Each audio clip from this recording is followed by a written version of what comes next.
Ugh. Good morning, I guess. Where should I start? It's like waking up from a long hangover. Had too much candy. Too many tummy aches.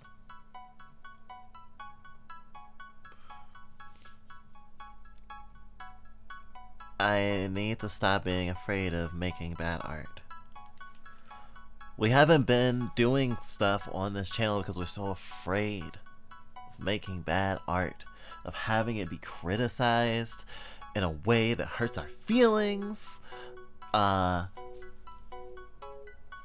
feeling invalidated or feeling misunderstood, let alone being dogpiled, let alone everything.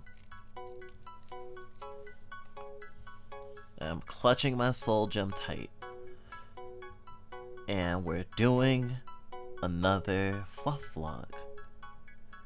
And yet still, I had to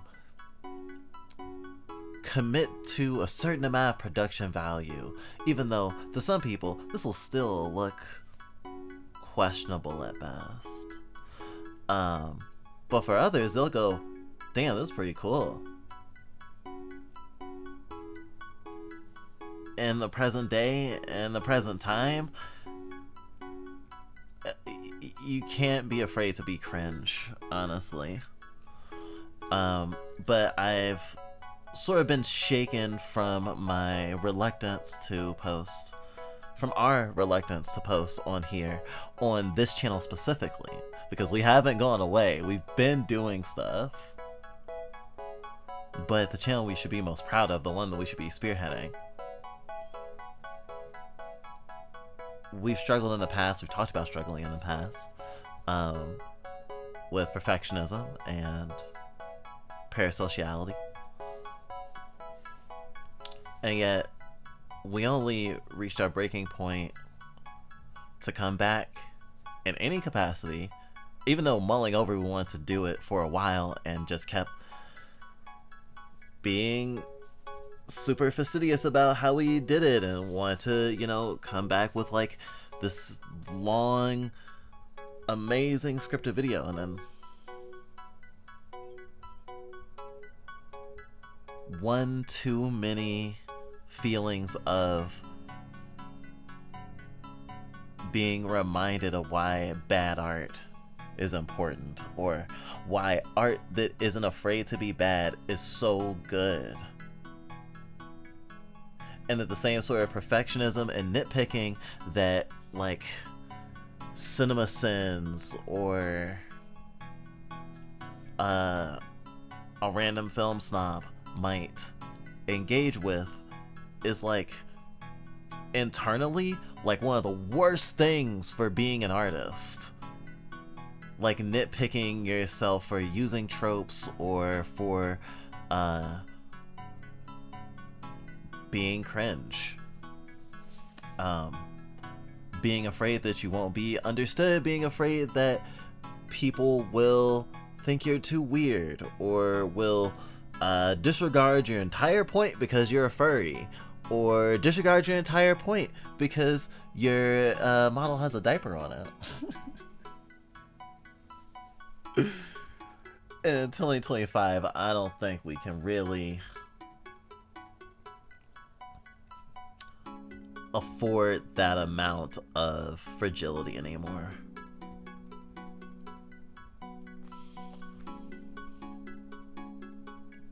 We have been working on stuff without as big of a worry about how it'll be perceived, because we're doing art that is already like outside of what we normally do or what we think of as our main thing, so we don't have as many hang-ups about it, and we're not putting it on here, so then we don't have to worry about the judgmental eyes of would-be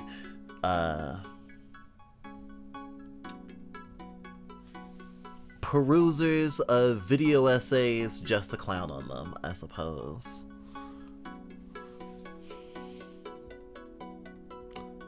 We've seen a lot of people in like the drawing, like art, like visual art world, especially of marginalized and especially like taboo, kink, related artists that I've seen lately has been really killing me inside is like people, erasing their galleries, trying to go into obscurity, trying not to get dogpiled, rebranding as a safer for work artist, or arbitrarily making lines in the sand of art that they will or will not do based less on what seems to be their own comfortability but the comfortability of their audience. And we have certainly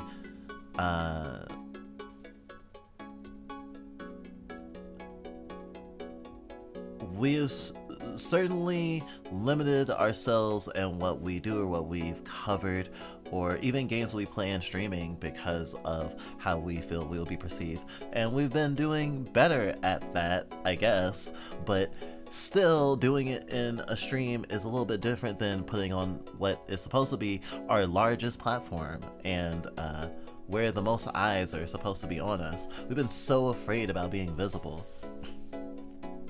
Is ridiculous, and it's not as though there hasn't been positive voices the entire way away.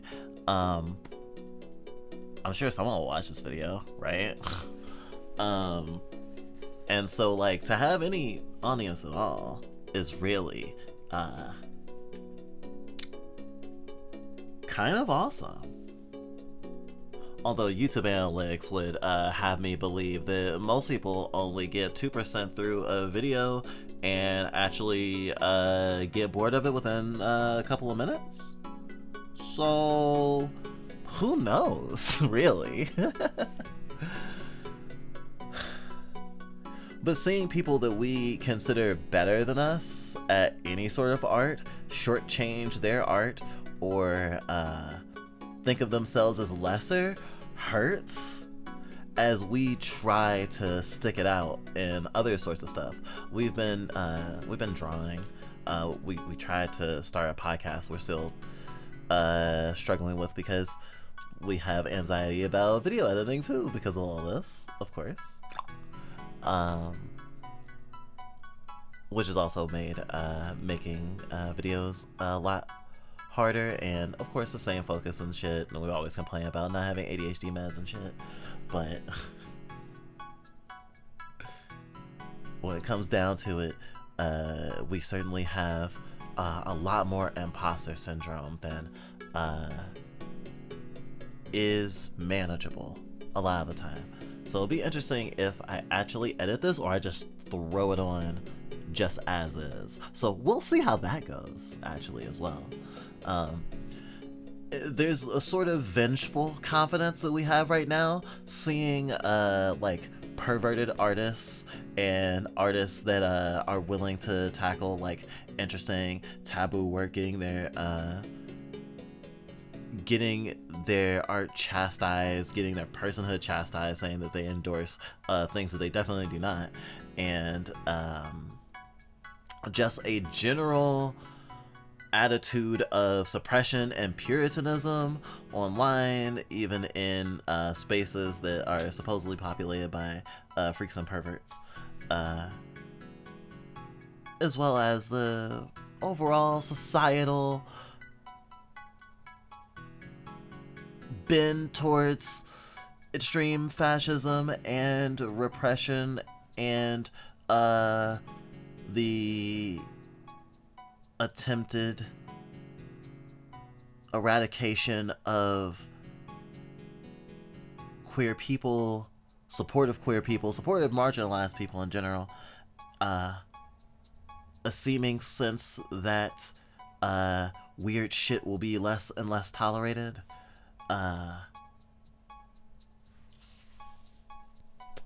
It's looking like weirdos like me are going to be having a hard time. And I think that making this and posting this is one step towards actually doing something in terms of our art and visibility, and being proud that we can exist and fight to exist, and not lose sight of why cool, weird art is our shit in the first place. And talking in circles around the breaking point that I had. It's interesting that we have been so wrapped up in the opinions of strangers on the internet that the thing that made me want to make this is someone who's an artist that whose opinion that we value and cherish, and who we cherish as a person, communicated an amount of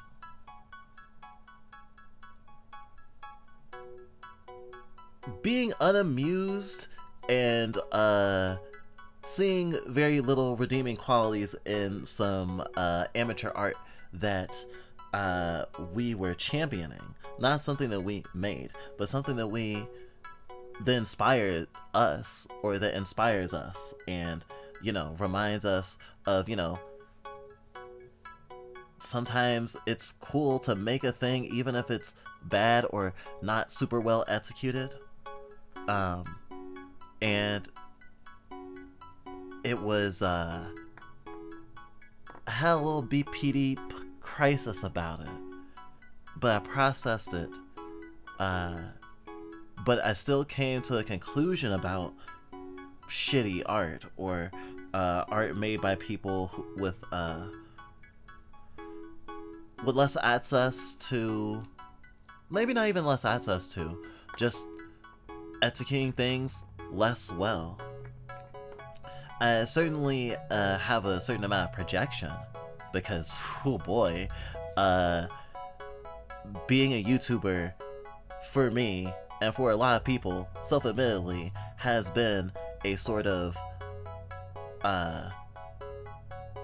substitute, or a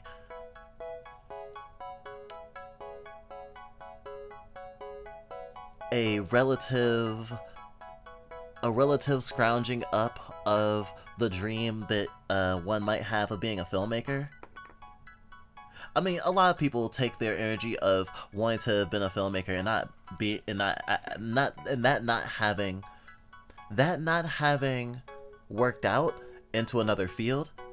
A very successful artist, Hideo Kojima, is very famously known for having a very filmmaking sensibility and having wanted to be a filmmaker, but ended up being a video game maker. And many YouTubers can be described as failed filmmakers. And even seeing someone like, say, CJ the Et say that being a YouTuber or being good at YouTubing was not necessarily a goal. It's nice to get along the way of actual goals, but there's not a lot of they not have a lot of desire in that being a big part of their journey as an artist, or their trajectory. Of course, pivoting into YouTube because of the success of it, in the windfall of virality and people connecting with their content, makes sense also as well. Being an artist, there is an amount of opportunism that you have to latch onto if you want to make a living, and it's nice for people to appreciate your work, even if it's work that's not the work that you thought you would be doing. One of our favorite games, A Short Hike, was self-admittedly from the designer. The game developer said that they made the game as a side project to take the heat off of making another bigger magnum opus like project. But a short hike is what they're known for now. And I'm not sure, but I'm pretty sure the game that they were working on, that they made a short hike to take a break from, they still haven't released. I always thought about how I would feel so salty about that. And yet still, as much as we haven't been posting YouTube videos, we've been streaming regularly. We did take a long hiatus. And we still make music. We released music this year. Knock on wood that it actually works out, but we're working on a video game with someone, a visual novel. Scared of how that's gonna get received.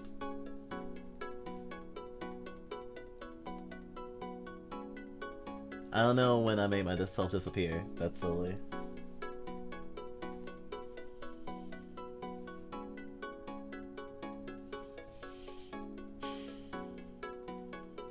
But it's been easier to be low-key with our art. But everything everywhere is more hostile to queer art, to weird art, to fucked up shit.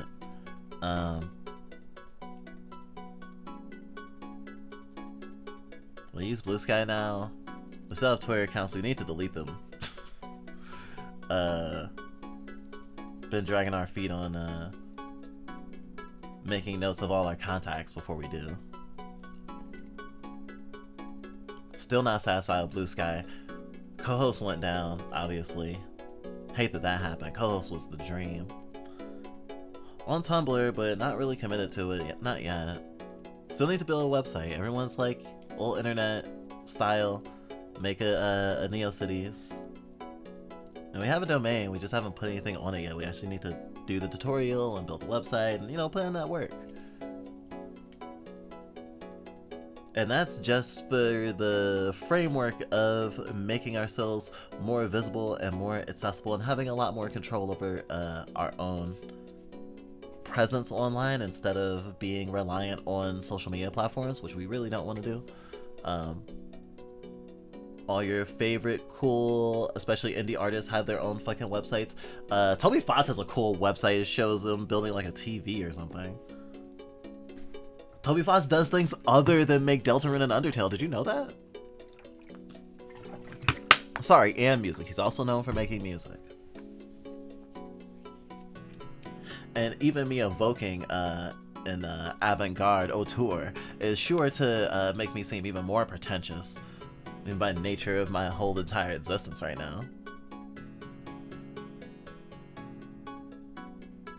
It's been really hard to make art no matter what. It's so scary, even now, even when we do stuff that we're proud of. Because things that hurt, somehow feel more true, somehow. Because when people rip into you, it sticks with you longer. 5 people can say a bunch of nice things, but the one person who says the one scathing thing, you probably remember that more.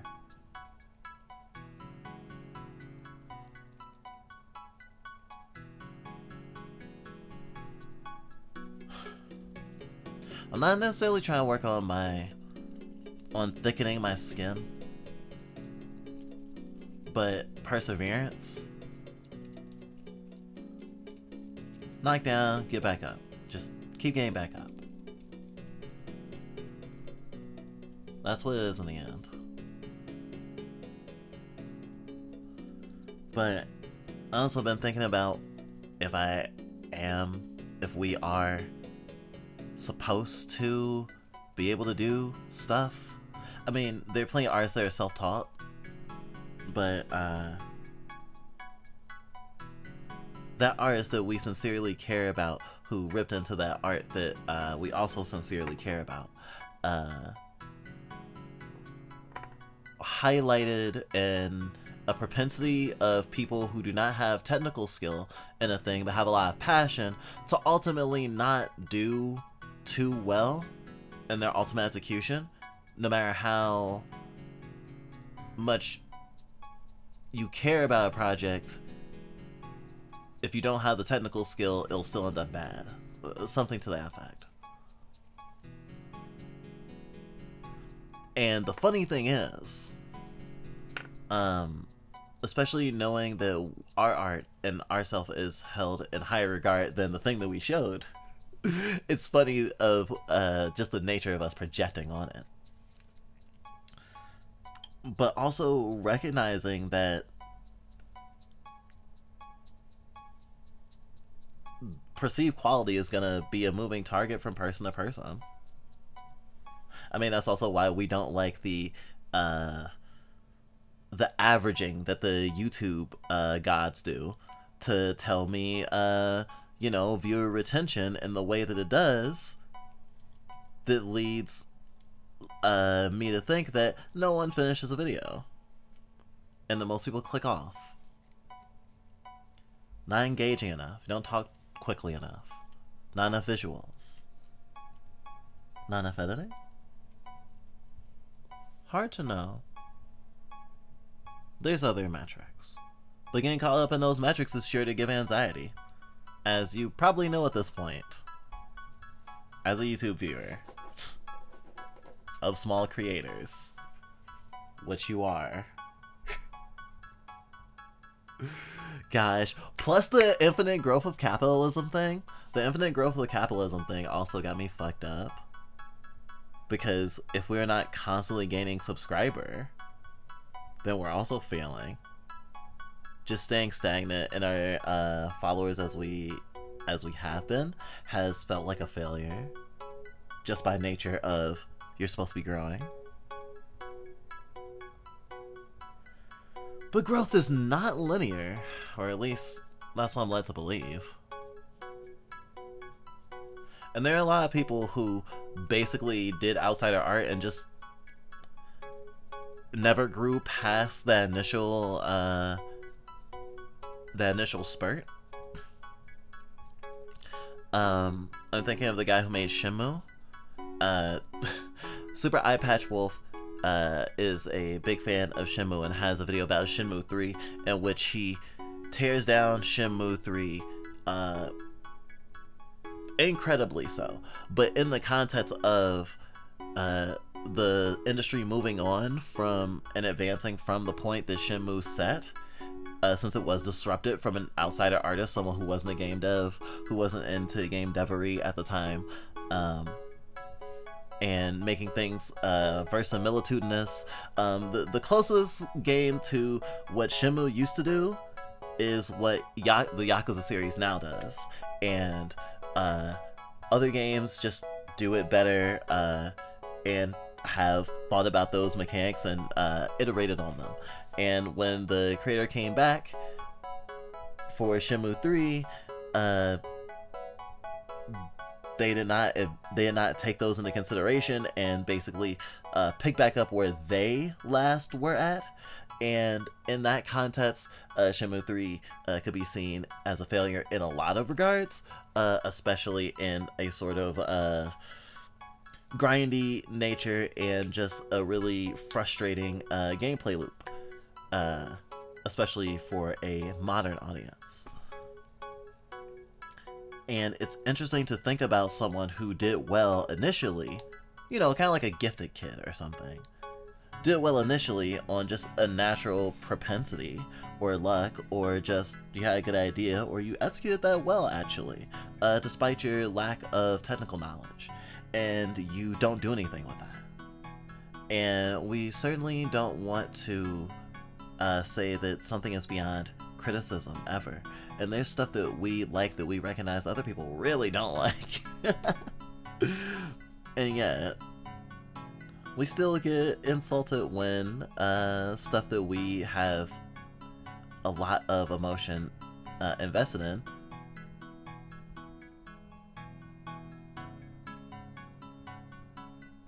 is criticized aggressively, uncharitably. Criticism itself is not necessarily the problem. A sense of being irredeemable is more of the worry. And I guess online, how conversations get distilled and hyperbolisms happen, it's really easy for criticism to be in incredibly bad faith. I also recognize that. Sometimes we don't come into a piece of art in good faith. Sometimes we don't come into a piece of art in good faith and then put it down and say, I need to come back to this when I'm more open to it. I wish more people would do that.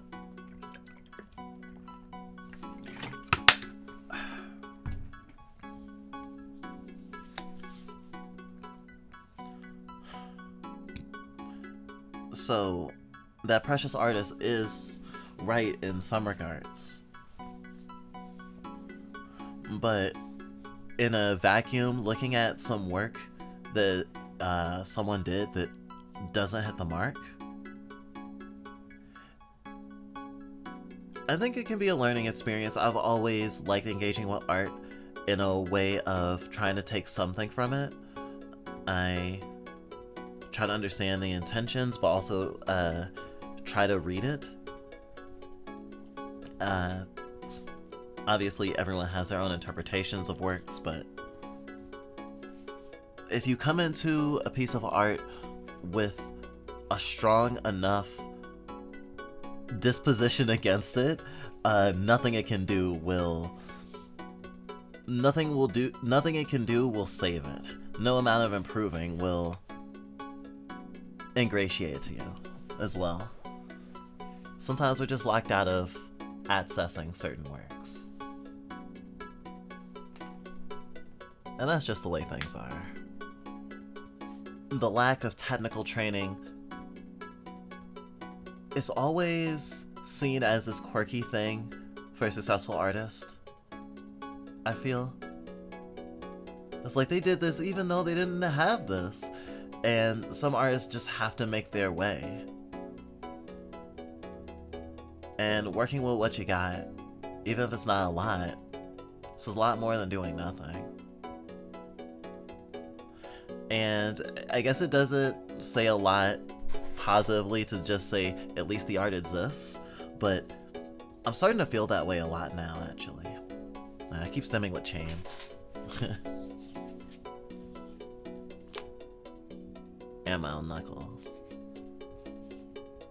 I have thought about the limits of being self-taught, and at one point you need to, like, really understand fundamentals and the building blocks of things. And I compared it to gifted kidism earlier because we were a gifted kid, and we are that, you know, the pipeline or whatever.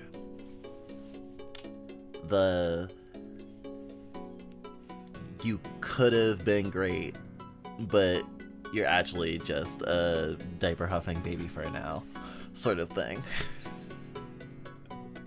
But this is like you could get a PhD in mathematics, but instead you're your girlfriend's pet, huh? Sort of shit. It's weird to think of us as an accomplished artist in any regard, but we have been making art consistently. We have been doing something. At least it exists. And now I'm gonna have doubts about if I actually just constructed that framework as a way to make myself feel better, and I actually don't care about the art that I want to defend, or art that ruffles people's feathers, or art that makes people feel like it shouldn't exist, or that it was just kind of someone playing around and banging sticks together. If it's just a surrogate for my own hubris, I suppose. A surrogate for my own hubris. Maybe that'll be the title of this. It was gonna be make art no matter what, or make trash art? Maybe both. Evangelion font. So, because I cannot stop, I had some notes I mean, obviously you saw my notes. I'm not gonna pretend that even though this is a vlog, that I didn't have directions that I wanted to go in. Also, like I said, ADHD, a little to autism. Let's remember that I can go on tangents all the livelong day, and I want to have some amount of concision, I suppose. I'm also a little bit inspired by Celery Dust, who is a VTuber who was doing, and I believe still does, regular videos. They're just like timed videos about different subjects and seeing what they can say about a subject and posting the usable parts. I'm not doing that exactly, but having notes for what I want to talk about is very important, and being able to talk and post it instead of just living live as I'm more used to doing is really important. But in terms of art that may or may not have redeeming value, I think that there is a connection between art that is labeled as not having a lot of redeeming value, of being crude, or is pulp fiction, and people who are disposable, and how we feel disposable. And maybe you feel disposable too. There is this artist, this trans film artist named Porpentine, who makes really interesting games. We've only actually played one of them, but she had released a thing in like 2014, a like a vlog, I don't know if you'd call it editorial. It's an essay, I would say. We've talked about it on stream multiple times, actually. It's probably one of the things that's like an online thing that we would talk about people about like queer experiences with that we like the most. It's certainly a foundation for what we try to practice and preach in our own life in terms of recognizing how communities treat marginalized people, of how to reclaim your own quote trash body, how people can be written off as terrible, awful people for the benefit of being disposable as well, and how it's easier to do that the more marginalized you are. When it was really bad, I wrote, build the shittiest thing possible. Build out of trash, because all I have is trash. Trash materials. Trash bodies. Trash materials, trash bodies. Trash brain syndrome. Built in the gaps between storms and chronic pain. Built inside storms. Move a single inch and call it victory. Mold my sexuality towards immobility. Lie here, leaking water from my eyes like a statue covered in melting frost. Zero effect. Built like moss grows. Built like crystals harden. Give up. Make your art the merest displacement of molecules at your slightest quiver. Don't build in spite of the body and fail on their terms. Build with the body. Immaculate is boring and impossible. Health-based aesthetic. Twine trashiness made of wadded up torn paper because we don't have the energy to do binding. Street recordings done from our bed where we lie immobilized. Laziness is not laziness. It is many things. Avoiding encountering one's own body. Avoiding triggers. Avoiding thinking about the future because it's proven to be unbearable. Slashing and Gordian knot isn't a sign of strength, it's a sign of exhaustion.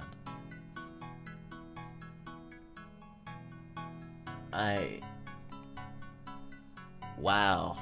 Reading that still puts a feeling in me. For a long time we've talked about laziness. Or we've thought about laziness. Maybe we haven't talked about laziness. We've thought about laziness and how in, post-industrial capitalist societies, we have a disposition towards inefficiency being bad, of not doing being bad, of when we were growing up the first time, whenever we were sick, if our parents ever found us playing a video game, especially because video games have a level of autonomy in them, you're actively involved in it. Having a TV on is a passive thing, but playing a video game is an active thing. If they found us playing video games, they would question how sick we were. They would question the energy that we were willing to commit to a thing, of the thing we wanted to do versus the thing we didn't want to do. There was a challenge of if we were trying to get out of something so we could play video games instead. The sick person wouldn't have the energy to play a video game, not the focus. You're obviously more well than you're letting on. And I think about what affects how well you can execute a thing. Hideki Anno had a lot of mental health issues while making Evangelion, and people will now say that Evangelion is better for it. There is a student film we tried to make, that was technically made, but our depression was so bad at the time, and the deadline was fast approaching, that our classmate had to finish it for us, a film about us, and our professor said something akin to, "It doesn't feel like you earned the victory at the end." And of course we didn't, because we didn't even edit it, but it was of us. But without that context, that we couldn't even bring ourselves to the editing studio because of all the shit going on in our brain and in our life that we couldn't handle and that we couldn't manage, that we couldn't complete it how we wanted to, not in the time frame that we were given, not with the resources we had. But from a distance, without that context, of course, it's just a bad thing. And of course, it sounds a lot like making excuses. But again, I'm thinking about making something no matter what. Making something even if it's shit. Fun fact, I'm recording this from my bed right now. Our bed is our desk now. Well, we have a table, but we stopped using our gaming chair. We've been working from our bedside for a while now. We stream from our bedside too. We've been trying to make things as accessible as possible for us to work with our trash body and our trash mind. Does that make the quality worse? Probably. I can't tell you it doesn't.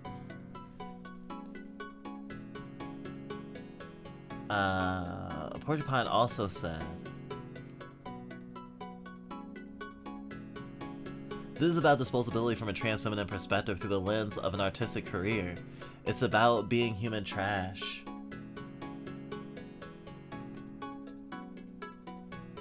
This is in defense of the hyper-marginalized among the marginalized, the homeless kids, the march for death, those who came looking for safety and found something worse than anything they had experienced before. For years, queer, trans, feminist scenes have been processing an influx of trans films, often impoverished, disabled, and or from traumatic backgrounds. These scenes have been abusing them, using them as free labor and sexually exploiting them. The leaders of these scenes exert undue influence over taste-making jobs, finance, access to conferences, access to spaces. If someone resists, they are disappeared in the mundane, boring, horrible way that many trans people are susceptible to. Through a trapdoor that can be activated at any time. Housing, community, reputation, gone. No one mourns them. No one asked questions.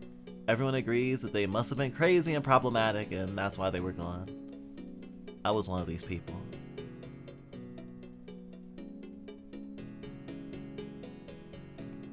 There's a lot here, and you should read it. It'll be in the description, I guess. But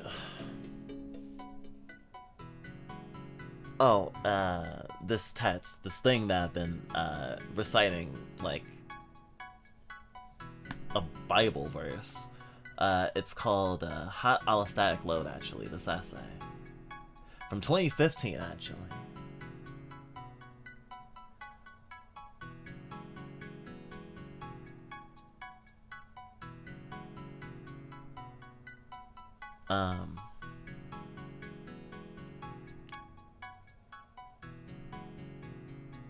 It's meant a lot to us because it's reflected our experience even outside of art scenes. But also the experiences that we've seen other people contend with and resonate with, especially in trans and just marginalized circles. That susceptibility to disposability. And thinking about taboo art especially, I think about what it means to make art that makes you one of the bad ones. Oh, I want to support queer, anti-fascist art, but not a baby fur, right? And sometimes it's not even disposability. Sometimes people ask you to repress a little bit. Of course, there's a reasonable amount of restraint that you're expected to have, especially in terms of being a creator associated with kink. A lot of people put their weird set stuff into a context that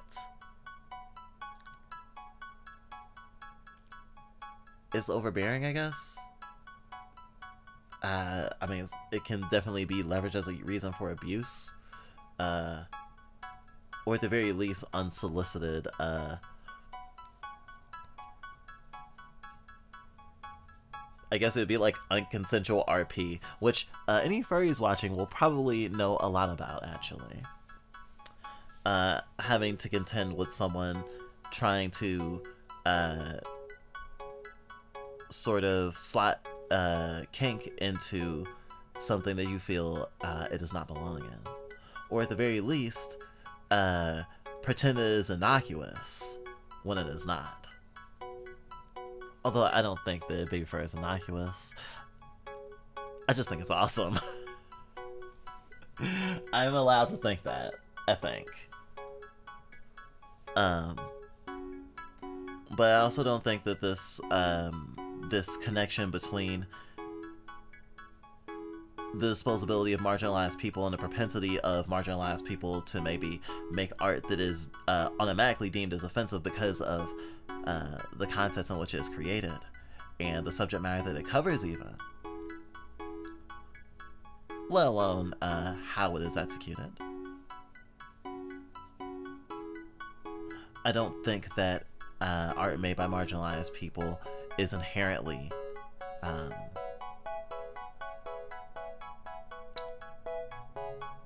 it's not inherently challenging. There are many people who are marginalized who make art that is, you know, pop and digestible. And that's valid. We've been wanting to be like a really big YouTuber. We are, maybe because of being a millennial, it feels weird. Because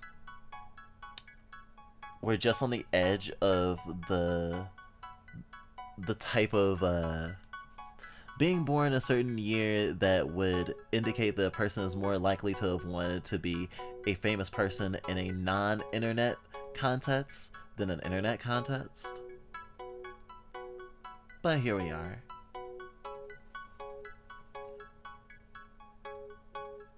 We've always wanted to mix these like more taboo topics or more weird topics with normal video essay stuff, because we constantly engage with it from the context, everything from the context in which we exist, and we felt like that was always something valuable. But not everyone agrees, and that's okay, I guess. But some people don't desire to look away. Some people desire to tear you down.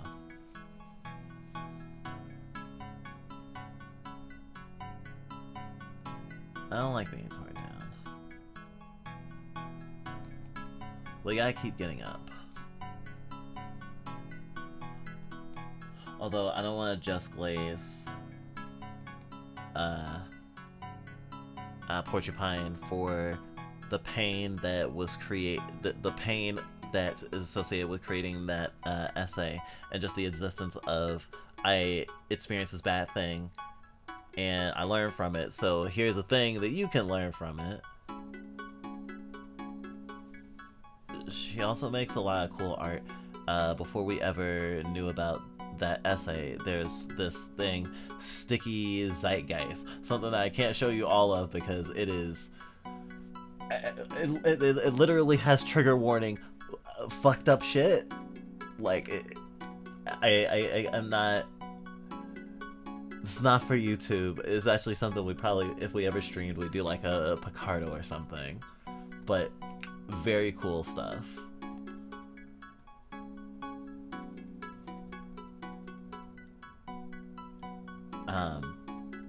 People are multifaceted. At least I like to think. I got away from myself a bit. Let me check my notes and see if there's anything else we want to talk about. Although this has been a long one. 50 minutes now. I hope when I look back at this that I'm not so afraid that I don't post it. That would be terrible. I guess the context of this on Trans Day of Remembrance, or sorry, shit, I always confuse Trans Day of Remembrance and Trans Day of Visibility because they're both sad to me.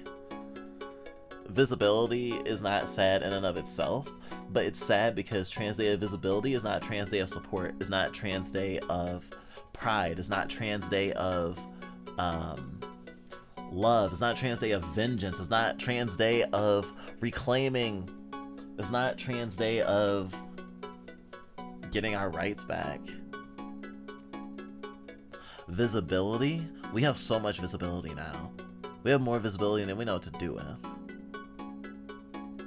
And it's so overwhelmingly negative.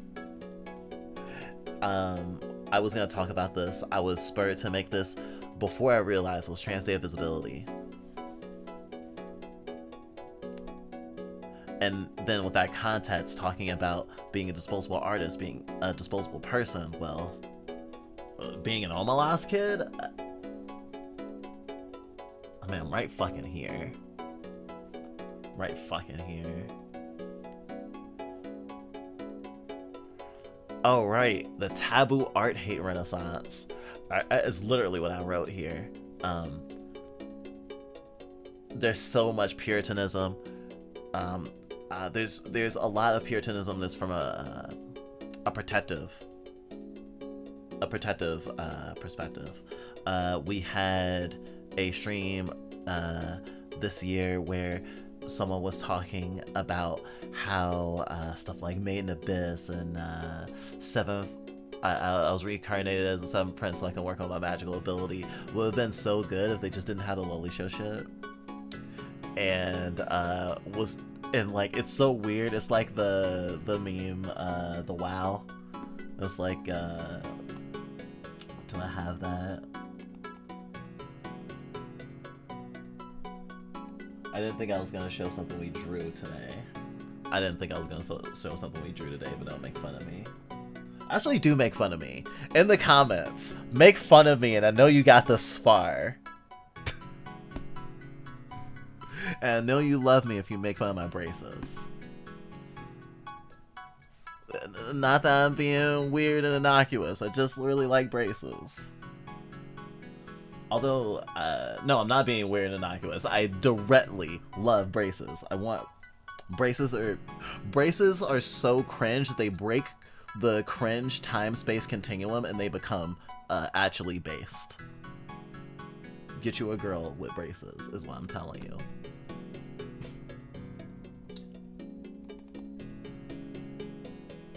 Something like this.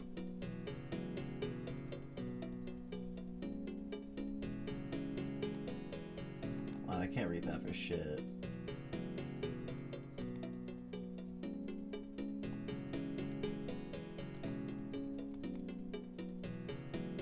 There we go. Yeah, it was kind of something like this, where it's just like, I guess, talking about it in like certain sort of contexts, and this happens on our streams all the time, actually. And like that sort of disposability of art, where it's like it would be good without this sort of weird thing, but this weird thing is actually wrapped into the fabric of the thing. And so like, even though you think that you can just surgically cut out the gross part, when you pull at it, I find that actually there is a running string that runs throughout it. We also talked about lately on our streams the what's it called? There's a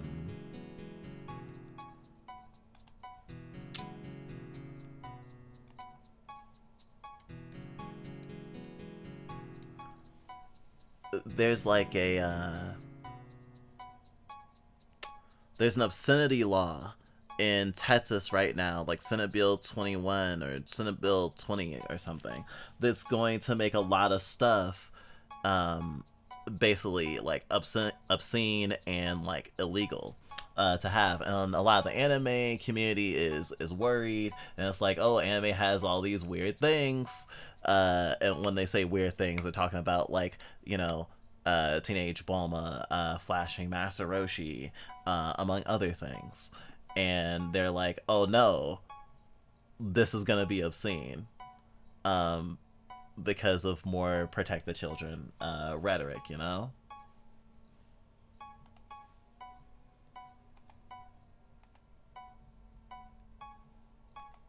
But despite the weirdness,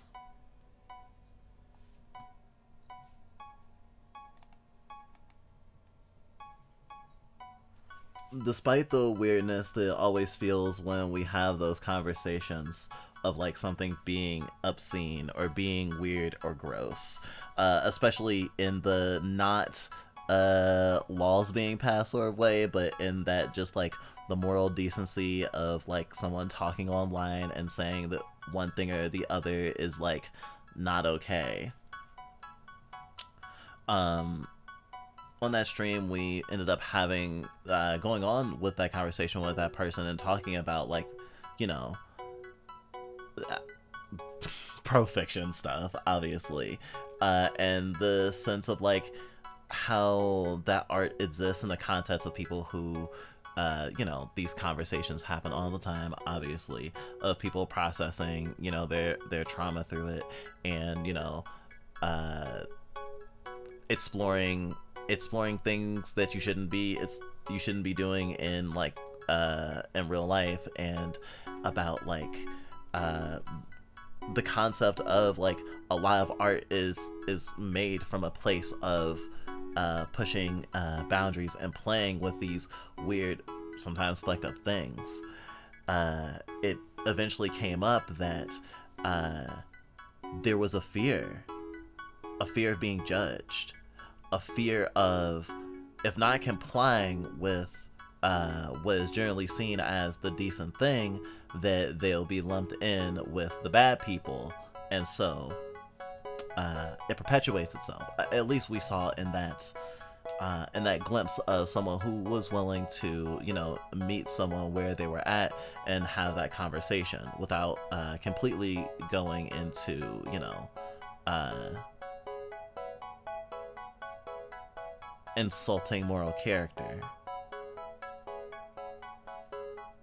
And it made us think about all the ways in which we know people have been okay with, like, say, BAP stuff, or say incest stuff, say all the people who love the Coffin of Andy and Lele, and all the stuff that that creator went through. Of people in private or in more safe environments where they don't think they'll be judged, to be like, not even necessarily saying I want to engage with this stuff, but being like, it's okay that it exists, and it's okay that it exists, like, not necessarily in my purview, but it does exist, and the people who make it aren't like bad people. That it's easy for someone to say that when they feel they're in a safe position, but a lot of times people feel they do have to perform, and we've experienced that, and we've felt like we've had to perform a better version of a queer person, a better version of a baby fur, a better version of a furry, certainly a better version of a black trans person, to be treated with common decency, and thinking more about like that trash bodies, the trash brains, making what has affected you, or making art that reflects what you've lived. I mean, I'm thinking of all the awesome fucking badass gross art that we've been loving lately. There's a lot of toxic Yuri visual novels that have just been rocking our world.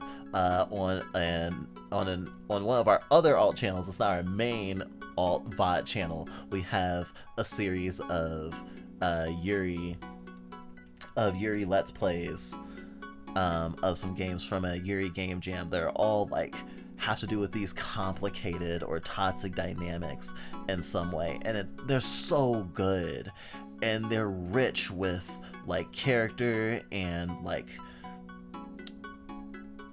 tension, and even when they are very much being like, this is hot, they still are engaging with the complication of codependence, of or sexual assault, or struggling with trauma, or being isolated. And they're not all even to do with toxicity. All my favorite ones are toxic, you must understand. So it's just like, we are up to our eyeballs in art that offends and that we think is amazing. But we also recognize that not all of it is going to be seen that way. And not our art is, all our art is not going to be seen that way. And shit, you may love our YouTube videos and hate our music. And that's okay.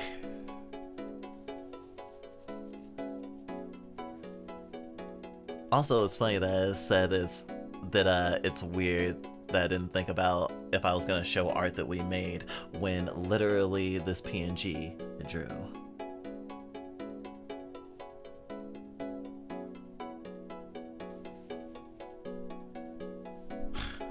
And of course, graphic design is my passion, so that's part of the weird overlay I have mixed up here, which I made specifically for this.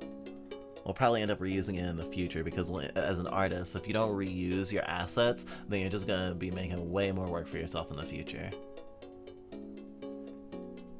And I mean, thinking about like taboo art, not everyone who makes taboo art is making it from a place of, I'm processing this, I need to heal it, and I want to reiterate that. And they should exist too. We're also in conversation with them. There are plenty of people who have made art that resonates with marginalized people, that's made from people who are not necessarily marginalized or not marginalized in the same way. I mean, just ask all the trans women who stan Shinji Ikari. Sometimes art isn't made for you specifically, but it feels like it is because it touches you so much. Especially when it touches you so much and it makes you feel funny. Gosh, now I feel like a bad voice dub. So I got through all of it, except for one. Except for one part of my notes. Making space in a world that wants you eradicated. How can I even? All this, and I know that a lot of people could even go with, why is it important to showcase gross art or bad art? Just make a zine and only share it with your friends. Why you gotta put it on Itch.io? Why you gotta put it on the Steam page? Why you gotta make it visible? Ugh. You made a doujin? Okay, just share it with those weird doujin people. You shouldn't be trying to get it to a wider audience. As an artist, as someone who's trying to make a living off their art, who's doing their best, the concept of hiding away, of not making art anymore, the thing that we've been tempted to do, is a little insulting, obviously. But it's also something that comes from within us too, not just the world. I mean, kind of like how they say the void stares back at you. It's like the pain that's been inflicted on you leaves a mark. And that stays with you. And it's so easy to define yourself by that pain and by that experience. And when you're marginalized, that self-hate can increase even more. And it just feels just that you suffer. It feels right that you don't get to live a good life. It feels like the way the world is supposed to be.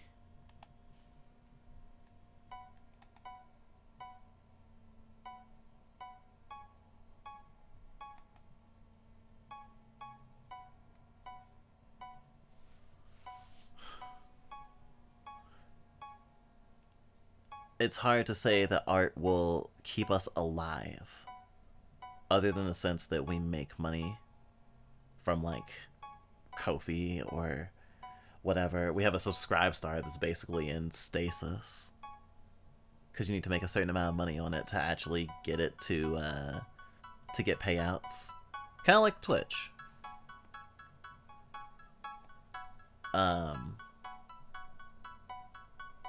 But like, art keeps us alive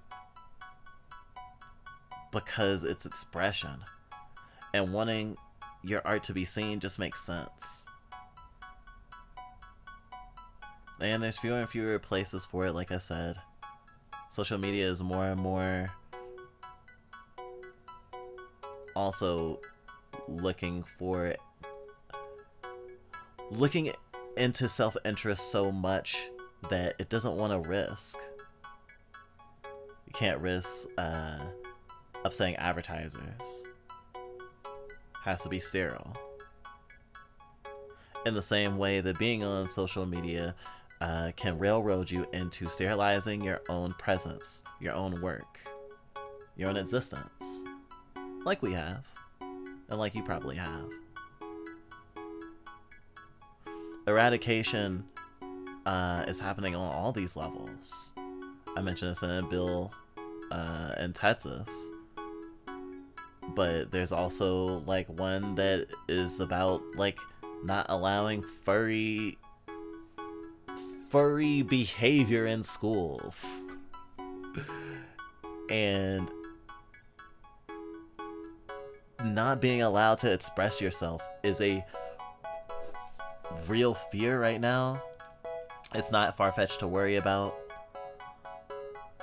And just like with anti-trans laws, it starts with policing minors and then policing everyone. So you definitely should be caring about the art that's allowed to exist.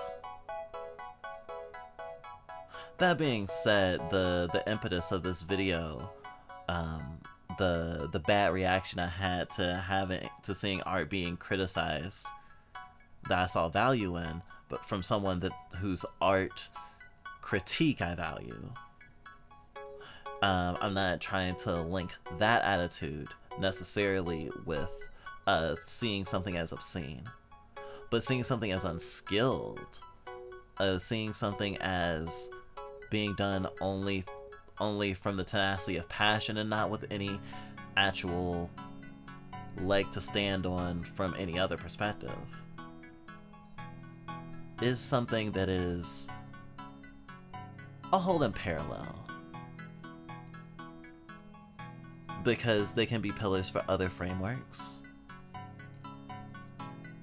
And just like how I want to make art even if it's bad, I want to make art even if it's bad from a technical standpoint and it's poorly executed, but also from the standpoint of people think it's disgusting and that it's actually not worth merit from the nature of the subject or the identity of the subject.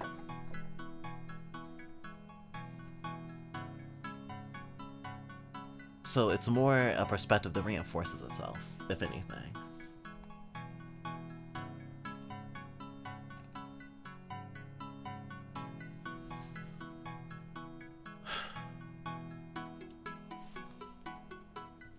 Let's hope I can put on a brave face. I wonder if anything made sense.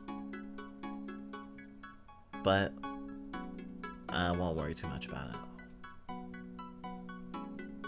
Be visible and be gross while doing it. Make fucked up shit. Your life will be filled with happiness and sadness. Just be comfortable with that, at least.